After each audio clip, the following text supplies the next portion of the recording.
Et ces femmes, elles demandent à pouvoir subvenir à leurs besoins vitaux et à ceux de leurs proches, et notamment à protéger leurs enfants. Ce qu'elles nous disent, c'est qu'elles sont prêtes à tous les sacrifices, et c'est ce qu'elles font pour protéger leurs enfants, puisque c'est pour leurs enfants qu'elles poussent la porte du Secours catholique et de beaucoup d'associations de solidarité.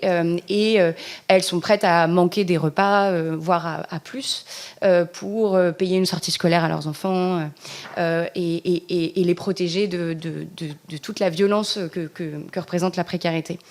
Et pour ça, ce sur quoi on interpelle, c'est notamment la question de la rémunération décente des personnes qui sont en emploi, mais pas que. Il y a des personnes qui sont sans emploi également, puisque une partie d'entre elles, on l'a dit, travaillent, mais une partie d'entre elles aussi sont assez éloignées du marché de l'emploi. Aussi parce qu'avoir des enfants, c'est compliqué.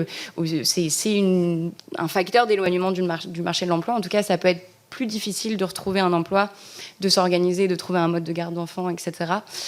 Quand on a des enfants, ça peut être plus difficile d'avoir un temps plein, donc on est plutôt sur du temps partiel, donc aussi des revenus moins importants, les rémunérations des femmes qui sont structurellement moins importantes que celles des hommes, des métiers qui sont aussi moins valorisés, moins reconnus, elles sont beaucoup dans les métiers du soin, et là aussi on interpelle sur la question de la rémunération décente des métiers qu'occupent ces femmes.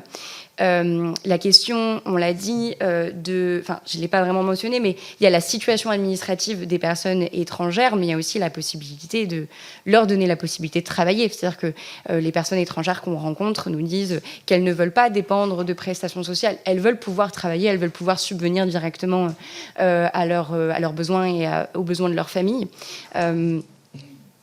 Cette question de se sentir dépendant d'une administration et d'une aide sociale et de devoir justifier de revenus, etc., c'est quelque chose qui peut être vécu comme quelque chose d'humiliant, d'infantilisant pour les personnes. Elles ont envie d'être autonomes et ça passe par la possibilité de pouvoir travailler.